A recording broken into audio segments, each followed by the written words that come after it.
გიორგი კლდიაშვილს უნდა დაუჭირო მხარი. გიორგი კლდიაშვილი არის არასამთავრობო ორგანიზაცია, ძლიერი არასამთავრობო ორგანიზაცია IDF-ის დამფუძნებელი და ეს არასამთავრობო ორგანიზაცია არის ორგანიზაცია, რომელიც ამ ხელისუფლებას აკრიტიკებს,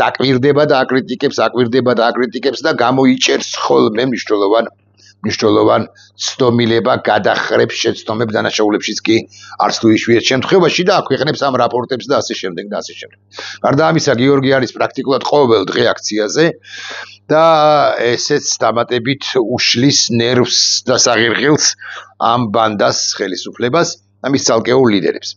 და გიორგის აქვს პარალელურად ბიზნესი, სასტუმრო კომპლექსი, ქვევრები ქვია თუ არ ვწდები, კარგია, ალბათ შეგხვედრიათ კიდეც Facebook-ზე ესეთი ქვევრია და იმ ქვევრშია სასტუმროს ნომრები, დიდ ტერიტორიაზე საკმაოდ, რამდენადაც მე არა ვარ დაყოფილი, რამდენადაც მე ვხვდები და საქართველოს ბანდა ხელისუფლებამ სხვა ვერაფერი რო ვერ მოიფიქრა, უცებ დააბრალა გიორგი კლდიაშვილს, რომ შენო რუსი პარტნიორები ყავს, რაც ტყუილია.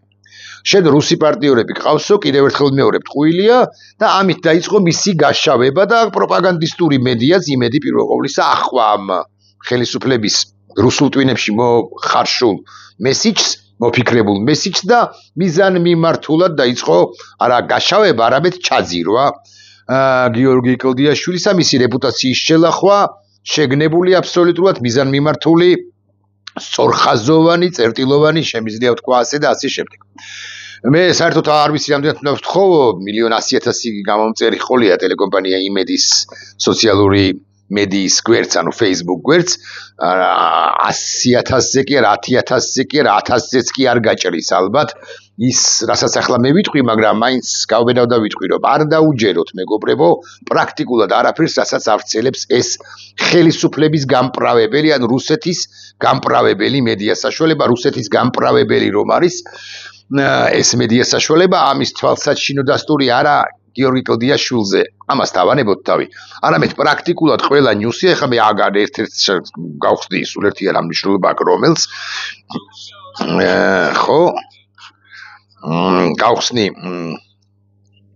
ერთ-ერთ ნიუს გავრცელებულს სწორედ იმედზე და ნებისმიერ პირველივეს ჩავთვალოთ ესე და ნახეთ მაგალითად ძალადობრივი აქციების მონაწილე არჩილ მუსელიანცი, რომელმაც პარლამენტის ვიდეოკამერები გადაწვა სასამართლომ დამნაშავედ ცნო. უკვე დარღვევა, როდესაც ძალადობრივ აქციებს უწოდებს ტელეკომპანია იმედი და ეს არის რუსული პროპაგანდა. ეხლა კიდევ ჩავსკროლავ მაგალითად CNBC News-ი ამერიკის შეერთებულმა შტატებმა შეწყვიტა უკრაინის სამშვიდობო მოლაპარაკებებთან დაკავშირებული სადაზვერო მონაცემების გაზიარება დასავლელ პარტნიორებთან. საერთო წინააღმდება არის გაუგებარი.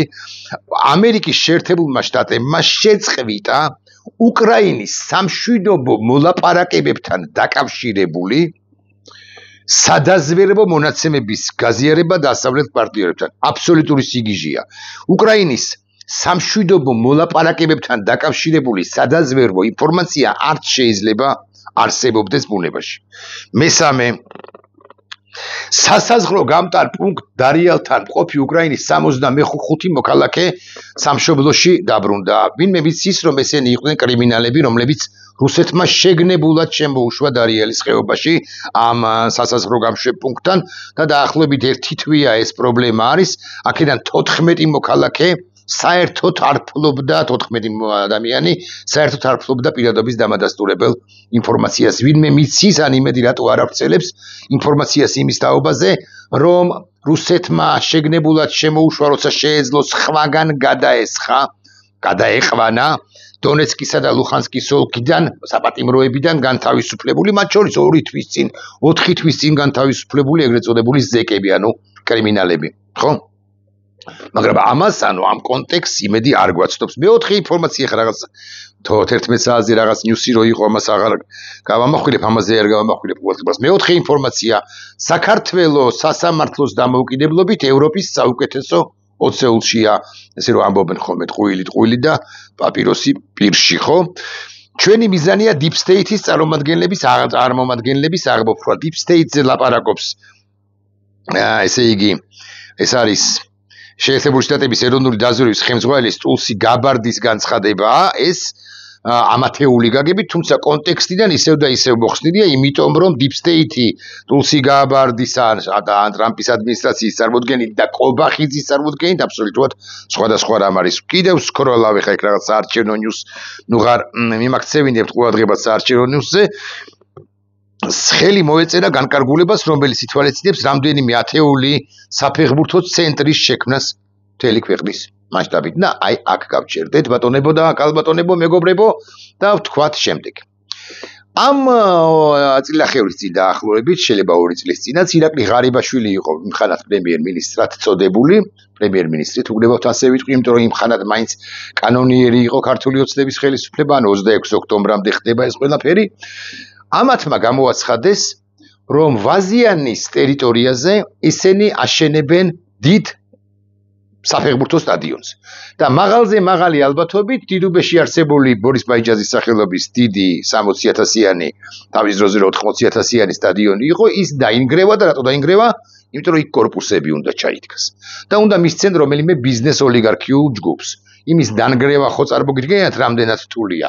და მერე დაიწყეს ესეთი კამპანიაც, რომ ავარიულ მდგომარეობაშია, ძალიან ცუდ მდგომარეობაშია. აქ ტრიბუნა შეიძლება ჩამოინგრეს, თუმცა 1-2 მატჩი ამ ყველაფრის მიუხედავად მაინც ჩაატარეს, თუ ეს სიმართლეა, მაშინ რაღაცომ ჩაატარეს და ასე შემდეგ და ასე შემდეგ. მოკლედ დაიწყეს დიდი კამპანია იმასთან დაკავშირებით, რომ ვაზიანში უნდა გაფორმდეს, კი არა აშენდეს 2 უმნიშვნელოვანესი ობიექტი. ეს არის პირველ ყოვლისა სამოქალაქო აეროდრომი და რას უპირებენ ეგრამაგის პასუხია და არსებულ სააეროპორტი და რას უპირებენ ეგრამაგის პასუხია და ალექსეევკას სახელობის თუ რუსთაველის სახელობის თბილისის საერთაშორისო აეროპორტს თავისი დასაფრენი ზოლებით როგორ გონიათ გაუქმებას და იქაც მაღალი ალბათობით კორპუსების ჩადგმას, იქაც რომელიმე მინი თუ მაქსი ოლიგარქიული ჯგუფი ჩადგავს ახალ კორპუსებს თბილისში ხო უნდა განვითარდეს. აეროპორტის პროექტი რა ჯდება, მე სიმართლე გითხრათ არ ვიცი, მაგრამ რა ჯდება სტადიონის პროექტი, ამასთან დაკავშირებით ჩვენ ინფორმაციას გვაწვდის რომან გოცირიძე, რომლის სტატუსის ერთ ნაწილს ყოველ შემთხვევაში ჩაგიკითხავთ. დიახ, 876 მილიონი ჯდება ოფიციალურად სტადიონის აშენება, რომელიც ამდენი და ამდენი 1000 მაყურებელს დაიტევს და რა საკვირველია, უკეთესი იქნება ვიზუალურად ყოველ შემთხვევაში ერთი ხანობა მაინც უფრო ჭრელი იქნება ვიდრე დინამოს ბორის ბაიჯაძის სახელობის სტადიონი, თუმცა რამდენად უფრო მყარი იქნება, ეს კი ცოტა საეჭვოა, მათ შორის ბატონი რომანისთვისაც, რომელიც იხსენებს, რომ ევრობასკეტისათვის აშენებული სპორტის სასახლე აქვე ჩემი სახლიდან 2 კილომეტრში დაახლოებით, ანუ საბურთალოს სასაფლაოს გზაზე, თავდაპირველად 30% მეტი დაჯდა და ბატონი რომანი სადღაც აღნიშნავს, რომ მისი მდგომარეობა ამ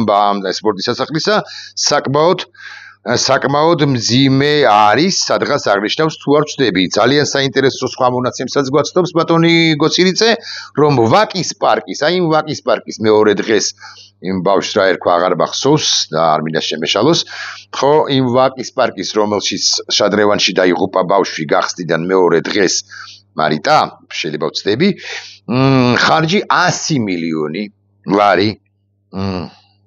გვასწავლათ, ვაკის პარკის რეაბილიტაციის ხარჯები 100%-ით გაიზარდა, ხოლო სპორტის სასახლისა ევრობასკეტისთვის, რომელიც ააშენეს აქ ვაკის საბურთალოზე კი არა სასაფლაოს გზაზე, 30%-ით მეტი დაჯდა და ბატონი რომანი ამბობს, რომ ეს 876 მილიონი გაცილებით მეტი 876 კი არ დაუჯდება, გაცილებით მეტი დაუჯდება ახალი სტადიონის აშენება. მაგრამ ჩემთვის აქ ძალიან მნიშვნელოვანია კიდე სხვა ასპექტი და სხვა მნიშვნელოვანი რაკურსი კუთხე.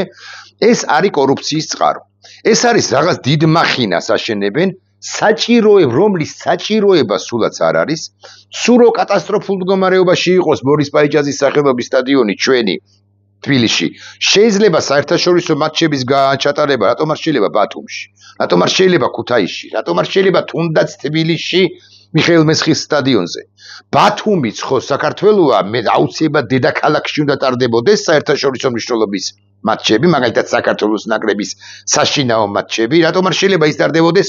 სიმართლე გითხრათ, არ ვიცი ზუგდიდს როგორი სტადიონია, ან თელავს, მაგრამ თუ აქვს სათანადო სტადიონი თელავში, ან რატომ არ შეიძლება თელავში დაჯდეს, პირობითად ვლაპარაკობ, 150 მილიონი და იქ აშენდეს ძალიან კარგი სტადიონი ან ზუგდიდში და დედაქალაქი, რომელიც ისედაც თავკომბალაა, რატომ მაინც და მაინც დედაქალაქში? იმიტომ, რომ ეს 900 მილიონი იმისთვის სჭირდება თამად და მე კიდე გაზრდილი ხარჯები, რომ დაღაფონ ფული, მაგრამ ჩემთვის აქ იგითხარით, გაცილებით მნიშვნელოვანია ლოკაცია, სადაც ააშენებენ, სადაც აპირებენ, რომ ააშენონ ეს საფეხბურთო სტადიონი და კიდევ უფრო მნიშვნელოვანია სამოქალაქო აეროპორტის აშენება.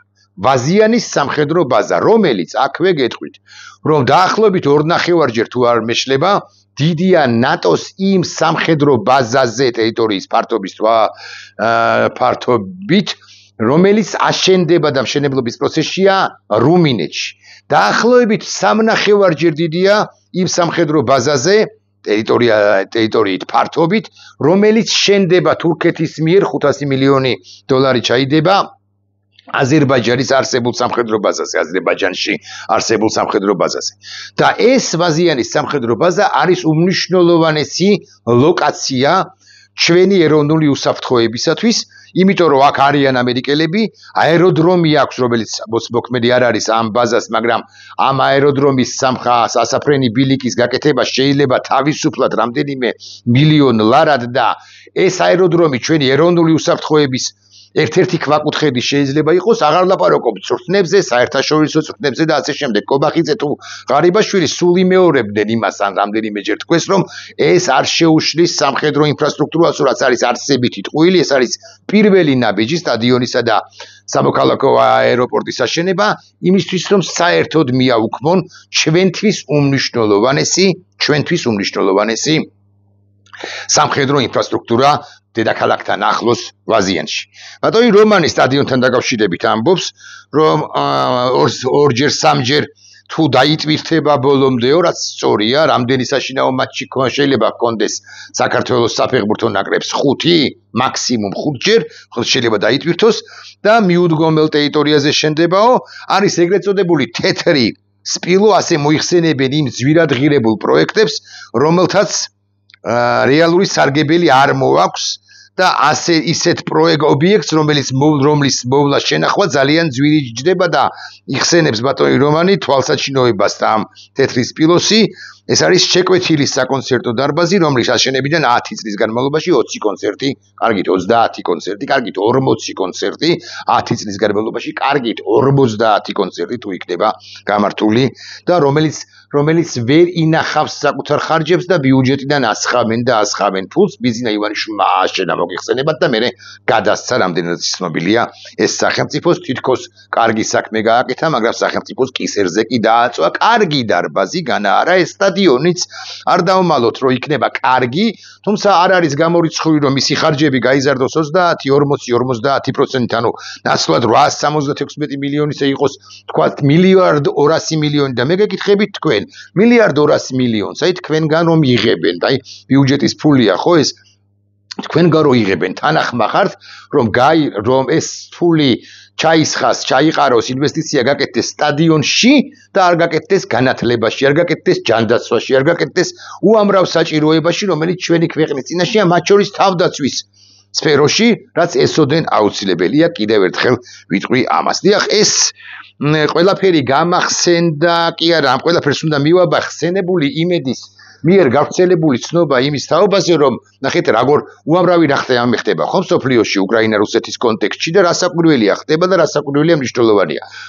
ყველა ამბავი ერთმანეთზე მნიშვნელოვანია. უამრავი რამ იწერება, უამრავი ადამიანი სხვადასხვა რამის ესენი ავრცელებენ. აი ნახეთ ერთ-ერთი ინფორმაცია რომ ჩავსკროლოთ არის შემდეგი. ნახეთ აი ჩავსკროლე და პუტინი. მე კი არ ვიგონებ, აი პუტინია.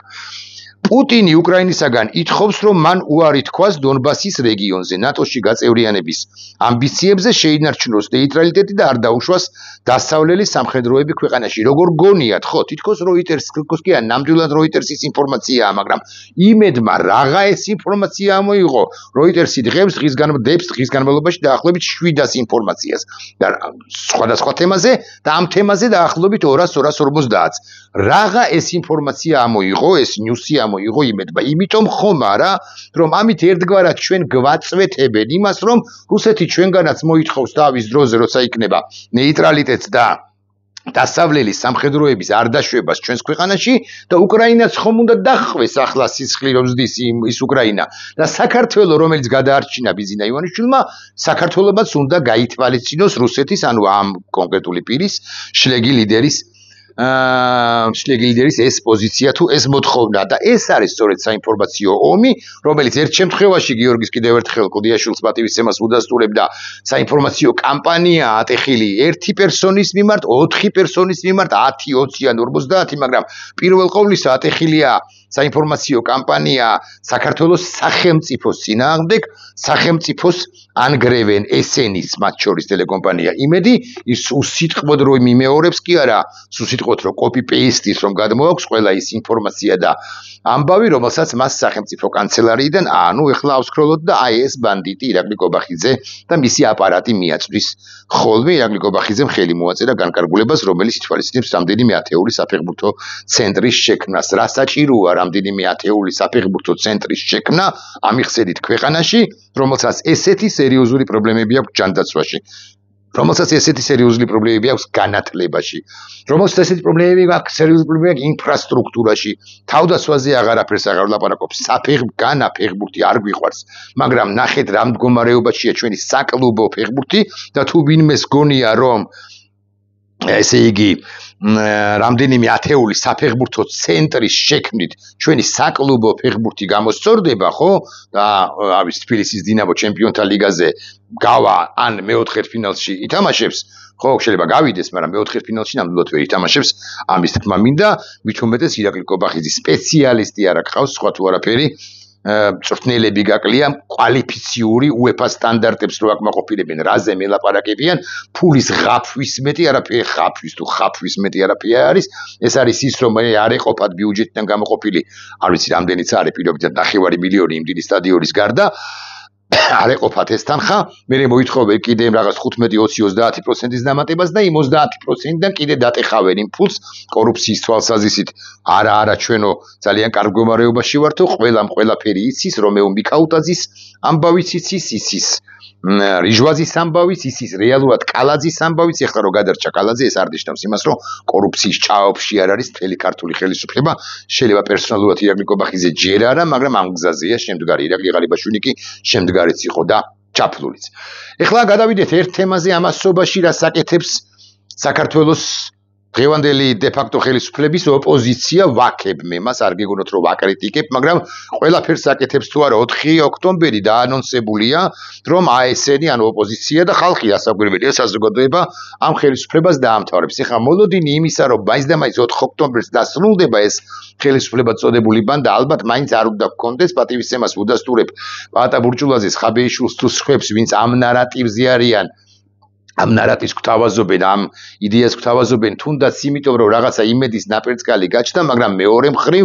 კარგად უნდა ესმოდეს თითოეულ მათგანს რომ ფუჭი მოლოდინების შექმნა არ შეიძლება იმიტომ რომ აუცილებლად გამოიწვევს ფრუსტრაციას ამიტომ რაღაცა ბალანსია დასაცავი დიახ ცეცხლი დასანთებია მაგრამ არ უნდა ეგონოს რიგით მოქალაქეს რომელიც 4-ში გამოვა რომ მაინც და მაინც 4-ში საღამოს 8 საათზე დამთავრდება ბიზინა ივანიშვილი უნდა ვუთხრათ ავუხსნათ მეც სასაკვირველია და ყველამ უნდა ავუხსნათ რომ შეიძლება არ დამთავრდეს 4-ში მაგრამ აუცილებლად უნდა დამთავრდეს და 4 არის ერთგვარი დასაწყისი რაღაც პროცესისა თუ ვიქნებით აქტიურები დასაკვირველია დავამთავრებთ ამ ბანდას ეს არის ძალიან მნიშვნელოვანი ამიტომ მე ვუდასტურებ პატივისცემას არა მხოლოდ მათ არამედ შედარებით რბილად რომ მიდიხ რბილად არასდროს შეიძლება აკადემიურად რომ მიდიან ხო აი რვიანი არსებობს ისინი რაღაც სალომე ზურაბიშვილთან ერთად რაღაც პლატფორმა სწორი მესიჯები ასე შემდეგ ელოდებიან რაღაც აგორებას თავადაც ქმნიან დღის წესრიგს და ასე შემდეგ ყველაფერი მესმის ნაკლებად მომწონდა და ნაკლებად კი ასე არ მომწონს ის გზა რომელიც ლელომ და გახარიამ აირჩიესა რომ მონაწილეობა არჩევნებში მაგრამ მე არა ვარ მათი დემონიზირების განსაკუთრებით ხაზარაძე ჯაფარიძის დემონიზირების მომხრე კვლავ ვიმეორებ არვეთან ხმები არ მომწონს მაგრამ მაინც და ასე შემდეგ მაგრამ ახლა მე გეკითხებით საერთაშორისო ასპარეზზე რა საკეთებენ და არის თუ არა სწორი გზავნილები ოპოზიციის მხრიდან ჩვენი ევროპარლამენტს არ გულისხმობ ჩვენი ევროპელი პარტნიორებისა და განსაკუთრებით ვაშინგტონში სწორი გზავნილები არის თუ არა ვაშინგტონში რომელიც რასაკვირველია, ბევრ რამეს აქცევს ყურადღებას. ვაშინგტონი ყოველთვის ასე იყო, მაგრამ ახლა შედარებით ნაკლებად აქცევს ყურადღებას ადამიანის უფლებებს. და უფრო ეროვნულ უსაფრთხოებაზე, ან უფრო ზუსტად ვიყო ამერიკის შეერთებული შტატების სახელმწიფო ინტერესია გადართული, მეთქი, სახელმწიფო ინტერესის გატარებაზეა გადართული მთელი მსოფლიოს მასშტაბით.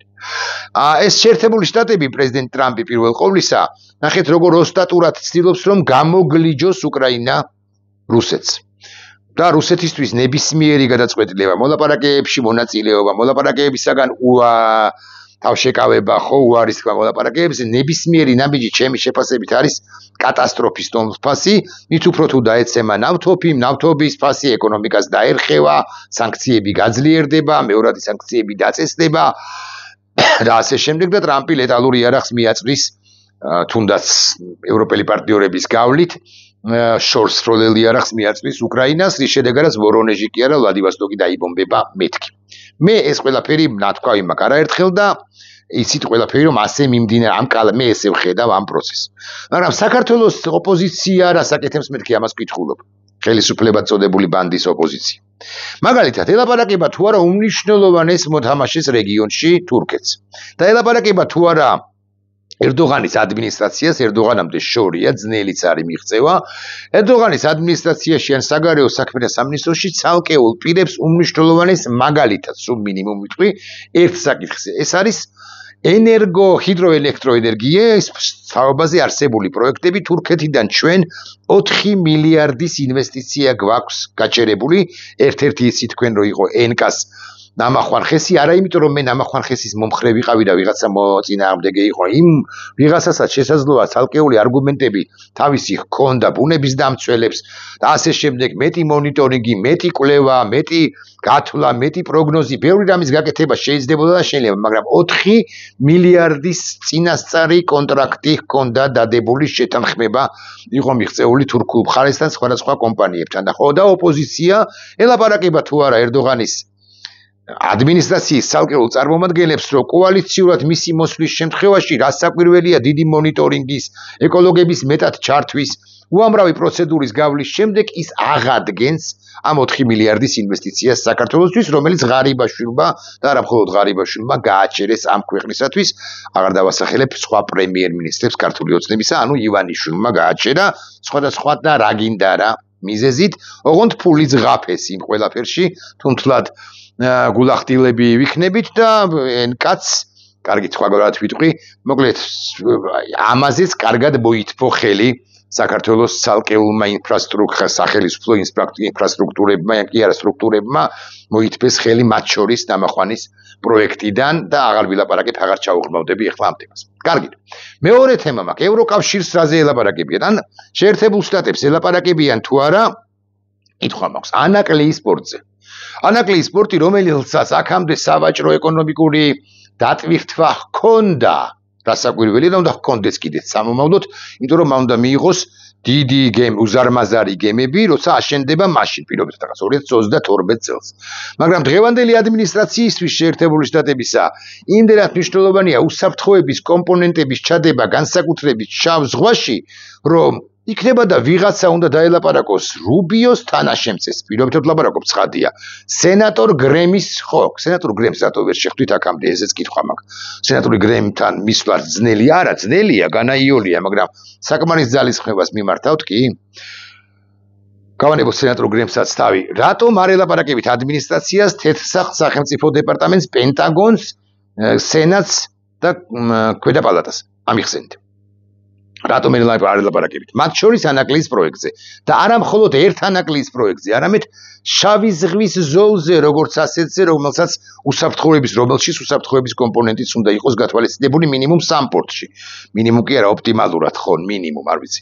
ეს არის ოჩამჩირე, რომელიც ოკუპირებულია და შეიძლება თუ ამერიკელებთან ლაპარაკი რომ ოჩამჩირე, რომელიც ისედაც არის დაახლოებით 9 მეტრის სიღრმის, აქ შეიძლება ერთიანის ციფრის წარმოდგენა და ამერიკელები თუ დაინტერესდებიან და დაინტერესდებიან ამით, წარმოიდგინეთ რამდენად სერიოზული ესეთი სამეული შეიძლება გაკეთდეს ზემოდან მოყვები ოჩამჩირე ანაკლია ფოთი.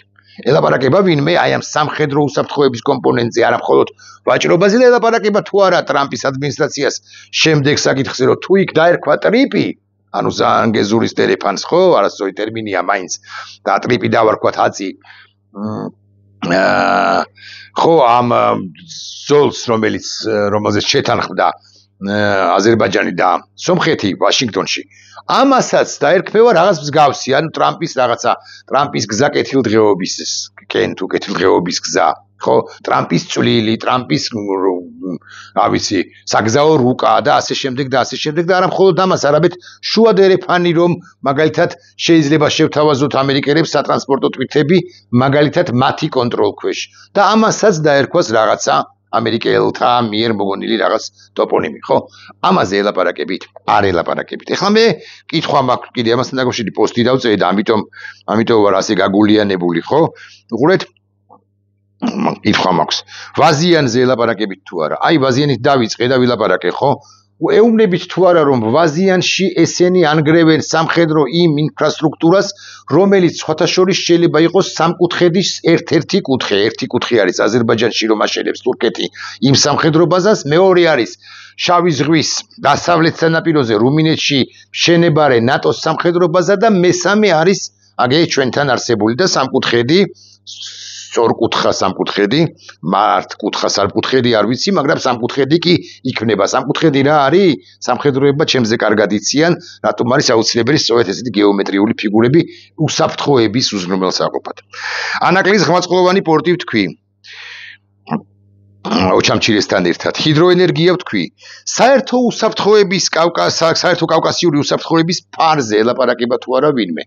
აზერბაიჯანი ითხოვს შეერთებული შტატებისაგან და მიიღებს კიდეც ულიმიტო რაოდენობით იარაღის წარმოების გაკეთებას ამ დერეფნის ტრიპის დაცვას ეგ რა მაგის პასუხია და ქოლგის ფარის შექმნას. ვინმე ერთვება თუ არა საქართველოს ოპოზიციიდან ხელისუფლება წოდებული ბანდა რო არ ერთვება და არ შეერთვება ვიცით, მაგრამ ვინმე ეუნება თუ არა მათ, რომ ჩვენ თუ მოვალთ ხელისუფლებაში კოალიციურად, ჩვენ დავსვავთ საკითხს იმის თაობაზე, რომ კავკასია მთლიანად იყოს დაცული და არა ნატოს მეხუთე მუხლი შეეხოს მათ შორის საქართველოსაც და კავკასიის რეგიონსაც, ანუ რასაც აძლევენ უკრაინას.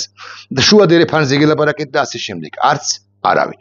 არა, მე ამას კი არ გაკრიტიკებთ, მაინც და მაინც კი არ ვაკრინებ რომელიმე თქვენგანის ცოდნა წვლილს, მაგრამ მაინც ესეთი მნიშვნელოვანი სტრატეგიული საკითხების წამოწევა და დღევანდელი ადმინისტრაციის, ტრამპის ადმინისტრაციის კონცეფციების, ან უშუალოდ ტრამპის ფენომენის შეგრძნება და გაგება, ხო, გარდაულა აუცილებელია იმისთვის რომ ეს ჩვენი ურთიერთობები სამომავლოდ მაინც დაალაგდეს. და რასაკვირველია, პირველ ყოვლისა ამერიკა მოგვეხმაროს, შეგვეხიდოს ჩვენ ამ ბანდის გაგდებაში. აქვე ვიტყვი 1000 ჯერ დათქვამს, რომ რასაკვირველია ჩვენი გასაგდებია ეს ბანდა ხელისუფლება. ისინი დასავლეთი ზოგადად მხოლოდ მომხმარე იქნება, დამხმარე იქნება. და ჩვენ უნდა გავაკეთოთ პირველი ვიოლინო უნდა ვიყოთ ჩვენ.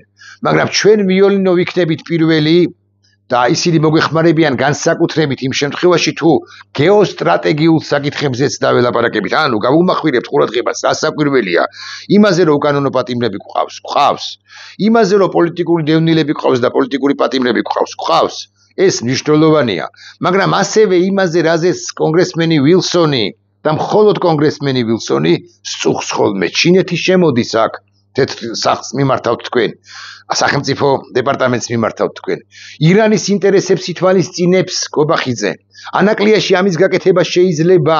თურქეთს მიმართავთ რომ აი 4 მილიარდიანი ინვესტიციები რომლებიც გაჩერებული გქონდათ და გაქვთ ამ ხელისუფლებად წოდებული ბანდის პირობებში ვერ დაბრუნდება თქვენი პროექტი, მაგრამ თქვენ თუ მოხვალთ ხელისუფლებაში, ამ შემთხვევაში დააბრუნებთ ამ პროექტების ნაწილს მაინც და ყოველ შემთხვევაში დაელაპარაკებით და თუ ნამახვანი არ აშენდება, სხვა რამე აშენდება მაინც და მაინც თუ ეხა დიდი ეკოლოგიური პრობლემებია მაინც და მაინც ამ კონკრეტულად ნამახვანში და ასე შემდეგ და ასე შემდეგ. ეხა მე აქ ძალიან გთხოვ არ გამიბრაზდეთ წვანეები და იმიტომ არ ვლაპარაკობ რომ ნამახვანის ლობისტი ვარ არავითარ შემთხვევაში, ხო? აქ ვლაპარაკობ იმაზე რომ თურქეთთან ურთიერთობების დალაგება აუცილებელია თურქეთთან, რომელიც ევროკავშირისკენ მიდის და ნატოს წევრი სახელმწიფოა. და ამაზე ვინ უნდა ლაპარაკობდეს? Question. ვინ უნდა ლაპარაკობდეს ამაზე თუ არა ოპოზიცია, რომელიც აანონსებს 4 ოქტომბერს, 5 ოქტომბერს, 8 ოქტომბერს, ასეც არის, უნდა დააანონსოს, მაგრამ მისი ლიდერები, მესმის რომ ეს ძალიან რთულია, მაგრამ მისი ლიდერები სულ უნდა იყვნენ პირდაპირ ხაზზე ვაშინგტონთან, ბრიუსელთან, ვაშინგტონში თეთრ-სახლთან, სახელმწიფო დეპარტამენტთან და ასე შემდეგ პენტაგონთან და მსხვილ პროექტებზეც უნდა საქართველოს როლს უნდა წამოსწევდნენ. თუ საქართველოს როლი წამოწეული არ იქნება, 30 წუთი იწურება ამასობაში, ჩვენ მოგვაქცევენ ყურადღებას განა არა, მაგრამ არა ხვალ, არამედ მაზეგ. არა მაზეგ, არამედ სამთვეში და სამი თვე პირობითი, ხო, რასაკვირველია ეს ყველაფერი გვაქვს კი, მე გეტყვით რომ არ გვაქვს. გიორგი კლდიაშვილს ჩემი მხარდაჭერა ჩვენ გავიმარჯვებთ, მაგრამ მეტი და მეტი გვაქვს გასაკეთებელი. ნახვამდის.